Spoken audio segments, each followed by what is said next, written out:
memimpin 2 hari ini? Dika, siap. Dika pimpin. Ya, setelah melaksanakan tugas dan memberikan kegiatan, maka mereka berdoa mulai.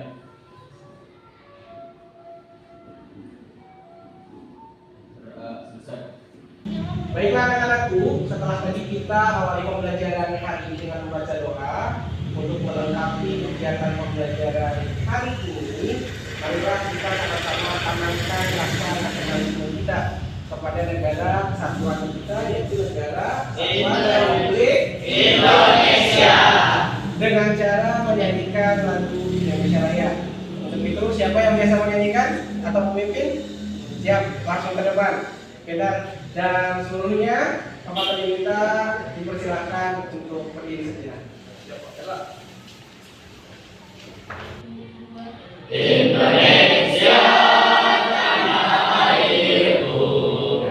Cantik yang telah memimpin menyanyikan lagu Indonesia Raya. Mudah-mudahan dalam menyanyikan lagu Indonesia Raya tadi kita menjadi generasi muda yang cinta kepada tanah air kita. Siap semuanya? Siap. Nah, untuk itu Bapak kami persilahkan kalian untuk duduk kembali.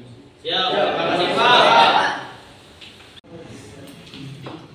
Baiklah, anak-anak Bapak Tony yang soleh dan solehah, saatnya Bapak Tony ingin mengabsen nih. Tadi dipimpin doa oleh KM. Saatnya Bapak Tony menanyakan kehadiran kepada sekretaris di kelas ini. Siapa sekretarisnya? Oke, Alia. Ada yang tidak hadir hari ini? Hadir semua. Yes. Tepuk tangan dulu dong.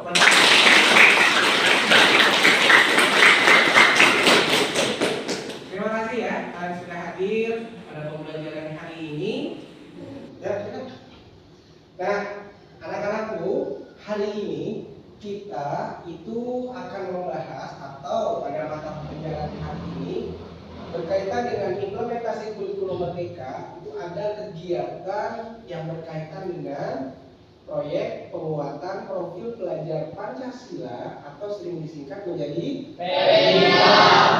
Dan karena Bapak Tony sebagai guru agama itu kita tambahkan yaitu adalah PRA, proyek pelajar rahmatan lil alamin. Artinya di situ bukan hanya unsur-unsur proyek kelimanya saja, tapi ada unsur-unsur keagamaan di dalamnya. Dan untuk proyek hari ini kita akan membahas dengan tema yaitu adalah gaya hidup berkelanjutan. Itu yang kita bahas hari ini dengan topiknya yaitu adalah sekolah bersih, aku sehat. Siap? Bisa? Bisa. Bisa ya? Dan Bapak Tony hari ini nggak sendiri. Karena yang namanya P5 itu akan berkolaborasi dengan guru mata pelajaran yang lain. Seperti dalam proyek ini Bapak Tony akan dan guru ilmu pengetahuan alam. Oke? Kalian itu sepertinya sudah kenal, ya. Jadi Bapak Tony persilakan Ibu Dewi dan Pak Adi, kita akan belajar bersama-sama tentang P5, proyek penguatan profil belajar Pancasila. Siap. Arisalam.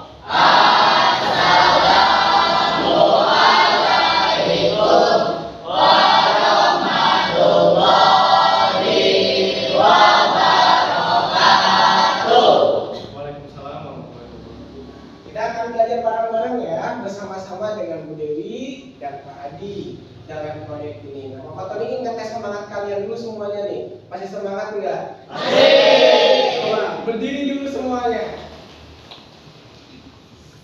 Dah, sudah dulu, nafas dulu. Pak Adi, kita sama-sama ikutan. Ya. Siap Bu Gina? Oke, saatnya Bapak Tony pengen ngecek dulu nih kalian. Semangatnya masih ada nggak nih? Masih. Ya, tepuk P5. Proyek profil pelajar Pancasila. Iya, coba sekali lagi, tapi lebih keras dan lebih semangat ya. Ya. Bisa? Bisa.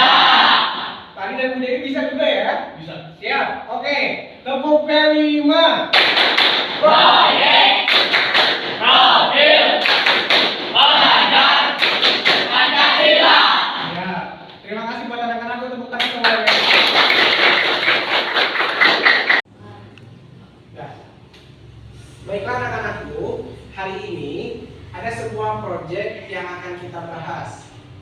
pada tahap ini mungkin kita akan berada di tahap pengenalan, yaitu adalah mengenai proyek penguatan profil pelajar Pancasila dan profil pelajar Rahmatan lil Alamin. Kenapa harus ditambah PRA? Karena Al-Fatoni berada dalam posisi guru mata pelajaran pendidikan agama Islam.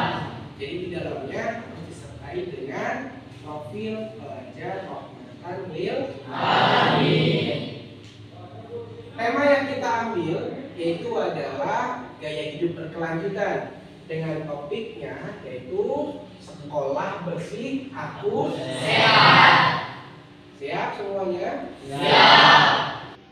Bu Dewi dan Pak Adi serta anak-anakku, dalam proyek ini topik yang diusulkan yaitu adalah berkaitan dengan sekolah bersih aku sehat. Adapun relevansi proyek dengan topik bagi sekolah, relevansi itu kaitannya dengan sekolah kita itu apa?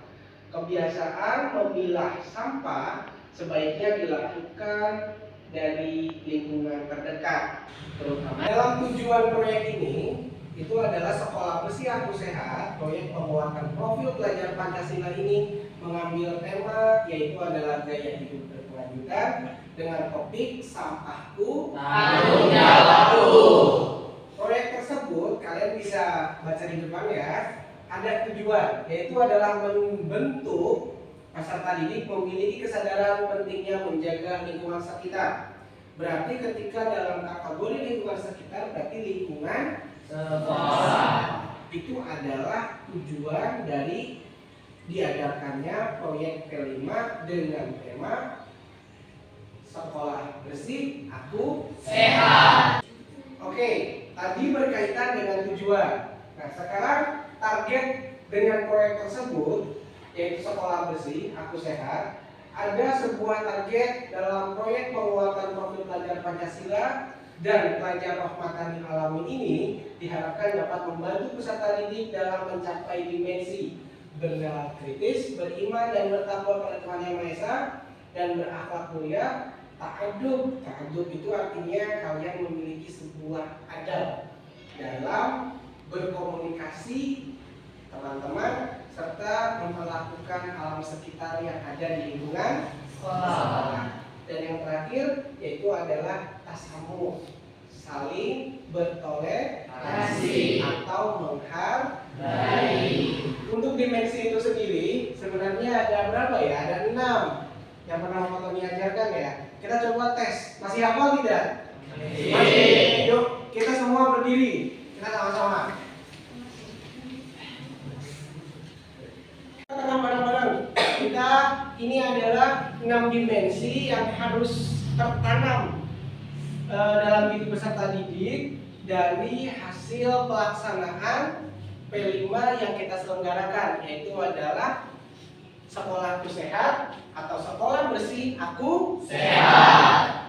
Bisa? Bisa. Bareng-bareng ya. 1, 2, 3. Belajar Pancasila, beriman dan bertakwa pada Tuhan Yang Esa dan berakhlak mulia, kebinekaan lokal, gotong royong mandiri, kreatif dan bertahan kritis.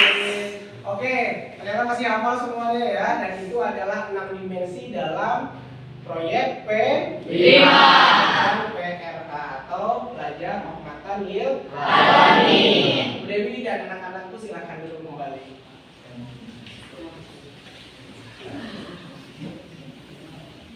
Dalam proyek ini ada dimensi, ada elemen dan ada sub elemen serta ada akhir fase.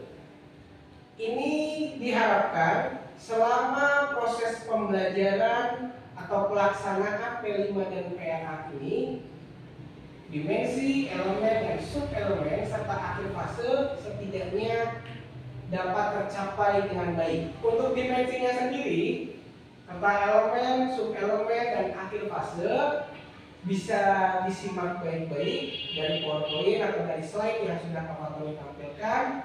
Untuk dimensinya sendiri, Pak Fatoni mengharapkan kalian mampu timbul beriman, bertakwa kepada Tuhan Yang Maha Esa dan berakhlak mulia, serta bernalar kritis, kreatif. Adapun nilai dari profil pelajar rahmatan lil alamin yaitu berkaitan dengan ta'adub yang tadi, peradaban, terus toleransi dan dinamis serta inovatif. Saatnya Pak Tony menyampaikan KKTP atau kriteria ketuntasan tujuan pembelajaran kalau dalam pembelajaran intrakurikuler. Namun dalam pembelajaran P5 dan PRA ini ada yang dinamakan perkembangan sub elemen fase. Artinya yang diharapkan dari dimensi yang tadi dimunculkan, kalian itu berada di fase yang mana? Belum berkembang, mulai berkembang sesuai harapan, dan fase yang paling tinggi yaitu adalah sangat berkembang. Adapun sub elemennya sendiri ini adalah mengidentifikasi, mengklarifikasi, dan mengolah informasi dan gagasan. Ini berada pada dimensi bernalar kritis. Jadi pada fase dimensi bernalar kritis itu yang diharapkan kalian mampu mendapatkan ini dan melakukan identifikasi, klarifikasi, dan mengolah informasi dengan gagasan. Setelah kalian lakukan, nanti Bapak Tony akan melakukan penilaian kalian berada di mana nih dari 4 tahap ini. Oke? Dalam proyek P5 ini tibalah saatnya berada di aktivitas, yaitu adalah pengenalan terhadap permasalahan lingkungan. Namun sebelumnya Bapak Tony ingin memberikan sebuah pertanyaan pemantik nih kepada kalian berkaitan dengan pengenalan terhadap permasalahan lingkungan. Kira-kira yang pernah kalian lihat di dalam lingkungan kalian, mau lingkungan sekolah, lingkungan masyarakat yang ada di rumah kalian, ada tidak permasalahan yang disebabkan oleh sampah atau benda-benda bekas? Kira-kira ada tidak? Ada. Contoh, ada yang berani ngacung, ada yang berani tunjuk tangan. Apa? Banjir. Bisa banjirnya kenapa saya?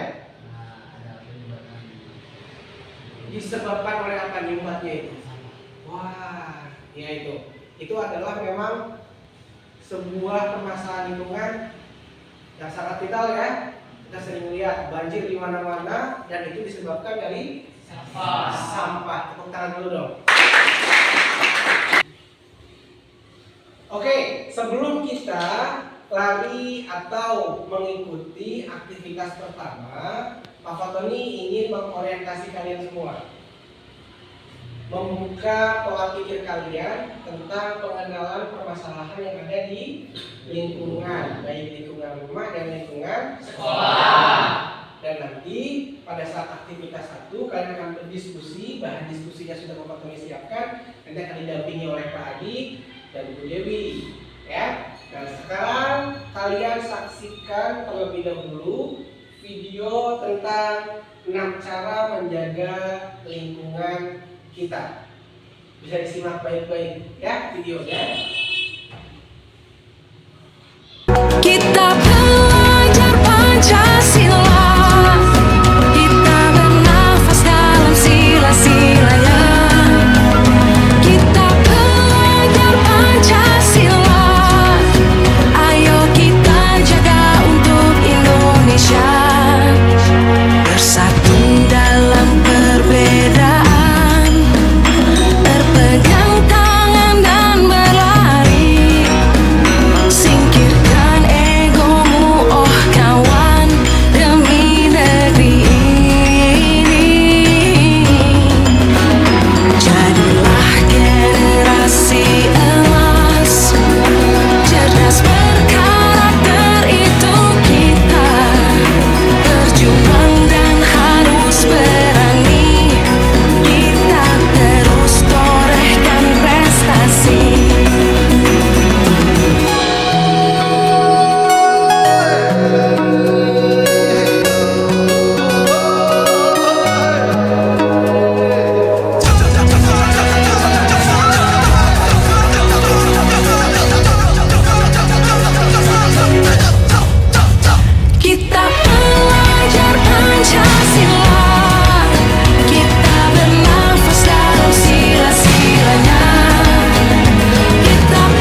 wabarakatuh. Waalaikumsalam warahmatullahi wabarakatuh. Perkenalkan, nama saya Syarul Ali. Saya perwakilan dari kelompok 2 akan membacakan artikel yang kita baca. Kami membuat peta konsep tentang masalah, faktor penyebab, dan dampak. Yang pertama, banjir. Penyebabnya adalah saluran air yang tersumbat, dan dampaknya adalah rumah warga yang terendam banjir. Yang kedua adalah longsor. Penyebab dari longsor adalah penembangan liar, dan dampaknya adalah merugikan warga yang tertimbun tanah. Yang ketiga adalah pencemaran air. Penyebab dari pencemaran air adalah pembuangan limbah yang tidak bijak, dan dampaknya adalah air yang kotor dan tidak bisa digunakan oleh masyarakat. Yang keempat adalah pemanasan global. Efek penggunaan rumah kaca dan dampaknya adalah udara semakin panas. Oke, tadi bagus sekali ya. Berarti kelompok 2 ini benar-benar membaca artikel yang tadi diberikan oleh Pak Tony ya. Di situ ada jenis, ada faktor penyebab, serta ada dampak yang akan didapatkan dari masalah tersebut. Nah, kira-kira nih dari penyampaian kelompok 2 ini ada yang mau ditanyakan atau memberikan tanggapan? Siap, ada. Wah, nih dari kelompok berapa? 5. Siapa namanya? Diki. Boleh. Mau nanya apa kira-kira kelompok 2 ini? Siapa ya? Tadi sudah disampaikan oleh kelompok 2 berkaitan dengan jenis masalah, faktor penyebabnya, serta dampaknya. Kira-kira nih dari apa yang dijelaskan oleh kelompok 2 ini, dari peta konsep yang mereka buat, adakah yang ingin memberikan tanggapan atau ingin bertanya dari materi yang mereka sampaikan? Siap, ada. Ada. Dari kelompok mana? 5. Kelompok 5. Siapa namanya? Tiga Musbagia. Oke, apa yang mau ditanyakan sama kelompok 2? Apa itu pemanasan global? Oke, terima kasih Kiki. Tadi sudah memberikan pertanyaan. Kira-kira kelompok 2 bisa menjawab tidak?